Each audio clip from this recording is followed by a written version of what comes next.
Bonjour mesdames et messieurs et bienvenue à Perspective. Je m'appelle Julian Paparella. Ce matin, lors de la messe à la maison Sainte-Marthe, le pape François a médité sur le rôle de Joseph, homme des songes, et de l'importance de rêver. Savoir rêver, même au sein des difficultés, c'est être ouvert à l'avenir. C'est l'héritage de Saint Joseph qui savait accompagner dans le silence la crèche du Fils de Dieu.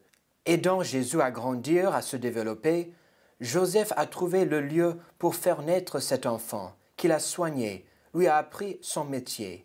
Tant de choses en silence. Il ne l'a jamais considéré comme sa propreté, mais l'a laissé grandir en silence. Joseph veille, il regarde, il n'a pas peur. Il s'ouvre à l'avenir dans la confiance et avec patience. Voici la sagesse des grands-parents, la capacité d'attendre avant de dénoncer une erreur tout de suite. Saint Joseph est un homme pratique, mais avec son cœur grand ouvert. Il est un homme des rêves, mais pas un rêveur, car un rêveur est un homme qui n'a pas les pieds sur terre, au contraire de Joseph. Ne perdez pas la capacité de rêver l'avenir. Chacun entre nous, de rêver nos familles, de rêver nos enfants, de rêver nos parents, de voir comment est-ce que je voudrais les aider dans leur vie. Les prêtres non plus, ne la perdez pas. Rêvez à vos fidèles. Que voulons-nous pour eux? Rêvez comme le font les jeunes, qui sont sans gêne dans leurs rêves. Eux, ils trouvent un chemin. Ne perdez pas la capacité de rêver, puisque rêver, c'est ouvrir les portes à l'avenir, d'être fécond dans l'avenir. Toujours au Vatican, aujourd'hui, le message pour la prochaine Journée mondiale de la paix a été publié, intitulé « La bonne politique est au service de la paix ». La Journée mondiale de la paix est célébrée chaque année le 1er janvier depuis 1968, quand la commémoration a été inaugurée par le Saint Paul VI.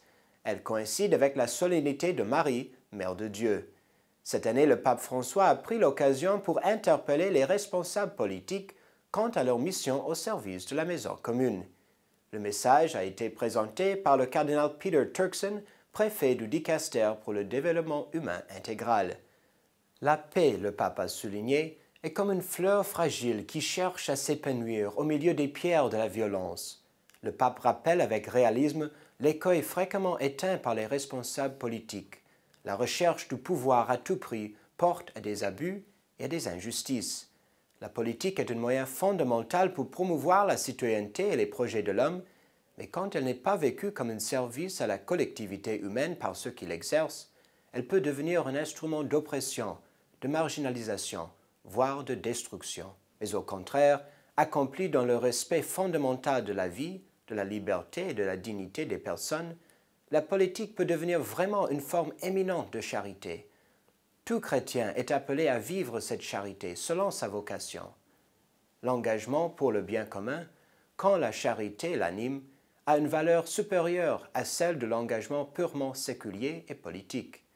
Quand elle est inspirée et animée par la charité, l'action de l'homme contribue à l'édification de cette cité de Dieu universelle vers laquelle s'avance l'histoire de la famille humaine. Finalement, du 21 au 24 février 2019, se tiendra à Rome un sommet international sur les abus dans l'Église. Aujourd'hui, une lettre a été envoyée à tous les participants en les invitant à rencontrer personnellement des victimes d'abus avant de venir à Rome. Le sommet international réunira autour du pape les présidents des conférences épiscopales du monde entier, les chefs des églises catholiques orientales, les principaux responsables de la curie romaine, les représentants des congrégations religieuses, des experts et plusieurs victimes d'abus. La lettre publiée aujourd'hui rappelle que la première étape doit être celle de reconnaître la vérité des faits. Pour atteindre cette vérité, nous enjoignons chaque conférence épiscopale à rencontrer des victimes dans leurs pays respectifs et à appréhender en première main ce qu'elles ont enduré. Si par le passé notre réponse a été l'omission, aujourd'hui nous voulons de la solidarité. Et c'est tout pour aujourd'hui. Merci de nous avoir suivis et à demain.